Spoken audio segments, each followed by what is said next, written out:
नमस्कार साथियों। रानी लक्ष्मीबाई आत्मरक्षा प्रशिक्षण के लिए जो ग्रांट हमें मिली है विद्यालय स्तर पर, उसका हमें किस तरह से यूज़ करना है और किस प्रकार से हमें शिविर का आयोजन करना है, वो हम इस वीडियो में देखेंगे। तो सबसे पहले इस आत्मरक्षा प्रशिक्षण का जो मेन उद्देश्य है वो है बालिकाओं के अंदर आत्मविश्वास और आत्मरक्षा की भावना को जागृत करना, और ये जागृत करके उसको एक सजग बालिका के रूप में समाज के सामने प्रतिष्ठित करना, ताकि अब वो आगे आने वाले जो उसका लाइफ है उसके अंदर किसी प्रकार का कोई अपराध हो तो उसके प्रति वो सजग रहे। तो सबसे पहले ये है कि अब इसमें जो पीईटी होगा, जो विद्यालय स्तर पर ट्रेनिंग देगा, या फिर कोई महिला शिक्षिका जिसको प्रशिक्षित किया गया है सीबीओ स्तर पे यानी ब्लॉक लेवल पे जिसको प्रशिक्षण दिया गया है, वो यहाँ पे ट्रेनिंग देंगे स्कूल लेवल पे। अब वो या तो महिला शारीरिक शिक्षक होनी चाहिए या फिर कोई महिला अध्यापिका होनी चाहिए जिसको प्रशिक्षण दिया गया है ब्लॉक लेवल पे।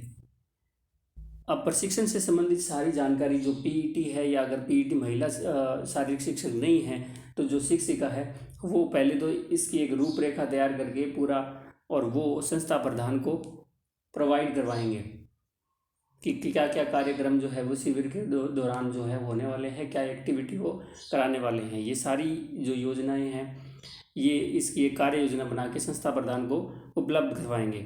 उसके बाद वो कक्षा 6 से 12 तक ये प्रशिक्षण दिया जाता है, जिसमें कक्षा 6 से 8 तक अलग ग्रुप बनेगा और 9 से 12 का एक अलग ग्रुप बनेगा, जिसमें हर क्लास की जो चयनित छात्राएं हैं वो इसका हिस्सा होगी। संस्था प्रधान प्रशिक्षण कार्यक्रम को विद्यालय समय सारणी में सम्मिलित करे और नियमित अभ्यास कराना सुनिश्चित करे। किसी भी बालिका को परिसर से बाहर, ये इम्पोर्टेंट है कि किसी भी बालिका को विद्यालय परिसर के बाहर या फिर विद्यालय समय के अलावा अगर आप प्रशिक्षण दें तो उसके लिए अभिभावक, संस्था प्रधान और एसएमसी एसडीएमसी की लिखित अनुमति जरूरी है। अगर उनकी लिखित अनुमति नहीं है तो आप उनको विद्यालय स्तर जो टाइम है और विद्यालय परिसर है उसके बाहर प्रशिक्षण न दें। 3 माह में 45 दिन प्रतिदिन 30 मिनट का अभ्यास कराया जाना जरूरी है। यानी शिविर तो 10 दिन का होगा, ट्रेनिंग 10 दिन की होगी। अब उसका अभ्यास जो है वो 3 महीने में, यानी 3 महीने के अंदर 45 दिन और हर दिन 30 मिनट का अभ्यास जो है वो करवाया जाना ज़रूरी है। और ये सारा का सारा प्रशिक्षण जो है वो पीईटी फिजिकल एजुकेशन टीचर या फिर जो प्रशिक्षित अध्यापिका है उसकी देख रेख में होना चाहिए। तो ये सारे दायित्व तो पीईटी और संस्था प्रधान के हो गए। अब है विद्यालय में शिविर का जो आयोजन है वो हमें कैसे करना है। तो ये एक 10 दिवसीय शिविर का आयोजन किया जाएगा, जिसमें प्रत्येक कक्षा की यानी 6 से 8 की प्रत्येक कक्षा की जो इच्छुक छात्राएं हैं वो भाग लेंगी। कक्षा 6 से 8 की बालिकाओं को आत्मरक्षा की तकनीक देनी है, ठीक है, और 9 से 12 की जो बालिकाएं हैं उनको मार्शल आर्ट्स की जो तकनीक है वो सिखानी है। इस शिविर के अंदर कम से कम 25 से 30 लड़कियां जो चयनित है 6 से 12 में, वो कम से कम 25 से 30 लड़कियां ऐसी होनी चाहिए, और उनका हम जो चयन करके उनका रिकॉर्ड जो है पूरा का पूरा संधारित करेंगे। और ये शिविर जो है वो गैर आवासीय है और विद्यालय समय में ही आयोजन इसका किया जाएगा। अब देखिए जो राशि हमें मिली है उसको हम कैसे खर्च करेंगे। तो देखिए राशि जो मिली है वो है 2700 रुपये, 2700 रुपये। इसको जो है वो 2 पार्ट में डिवाइड कर दिया गया है। एक तो 2000 प्लस 700, ठीक है। 2000 की जो राशि है वो उसके लिए स्पष्ट निर्देश है कि ये बालिकाओं के अल्पाहार के लिए ही यूज होंगे।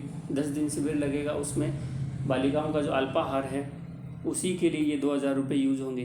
बाकी बचे जो 700 रुपये है उसके लिए जो आप आवश्यक सामग्री है उस पर शिविर प्रशिक्षण के लिए वो लेके आ सकते हैं। जो उसमें अच्छा करने वाली, जो प्रदर्शन करने वाली बालिकाएं हैं उनके लिए आप प्रमाण पत्र छपवा सकते हैं। उस शिविर के प्रचार प्रसार के लिए आप पोस्टर बैनर बना सकते हैं, या अगर आपको फ़ोटोकॉपी की ज़रूरत पड़ी तो वो लेके आ सकते हैं। कुछ सामान भी हमें उस प्रशिक्षण के लिए ज़रूरी होता है, वो भी आप उसमें से खरीद सकते हैं या रेंट पे लेके आ सकते हैं। जैसे मैट है, नीचे लिखा है सबसे आवश्यक सामग्री में मैट हो गया, पंच पैड हो गया, और जो हाथों में पहने जाते हैं चेस्ट गार्ड छाती की सुरक्षा के लिए, हैंड गार्ड हाथों की सुरक्षा के लिए। वुडन स्टिक की सहायता से भी ये प्रशिक्षण दिया जाता है। तो वुडन स्टिक लकड़ी की जो छड़ है एक वो, या फिर ढाल जिससे बचाव किया जाए, और ढोल, ये प्रदर्शन के लिए जो है वो ज़रूरी है। तो ये सारी चीज़ें हैं। इस 2700 का हमें यूज इसी प्रकार से करना है। 2000 रुपये अल्पाहार के लिए सेव रखने हैं, प्लस 700 रुपये के हम इस तरह से ये जो आवश्यक सामग्री खरीद सकते हैं, या फिर पोस्टर बैनर वगैरह खरीद सकते हैं। अब देखिए कुछ अन्य जानकारी है। वो जानकारी ये है कि 90 मिनट का प्रशिक्षण होगा शिविर के दौरान। 90 मिनट के प्रशिक्षण के बाद 30 मिनट का रेस्ट मिलेगा, और उसके बाद फिर 60 मिनट प्रैक्टिस होगी इन 10 दिनों के अंदर। इस शिविर के अंदर हमें बालिकाओं को 1098 का प्रशिक्षण भी देना है। 1098 एक हेल्पलाइन नंबर है, इसके बारे में भी हमें जानकारी देनी है। और यह प्रशिक्षण महिला पीईटी या फिर प्रशिक्षित अध्यापिका है उसी के द्वारा दें। खाने के बाद अभ्यास नहीं कराया जाए। ये सारी जानकारियाँ यहाँ पे दी गई है। अब देखिए ज़्यादा जानकारी के लिए आपको विभागीय जो निर्देश है उन्हीं को फॉलो करना है। और ये जानकारी प्लीज़ अपने सभी साथियों के साथ शेयर करें, और ताकि उन्हें भी ये जानकारी जो है वो पता चल सके। चैनल को हमारे सब्सक्राइब कर लें, वीडियो लाइक करें, शेयर करें। धन्यवाद।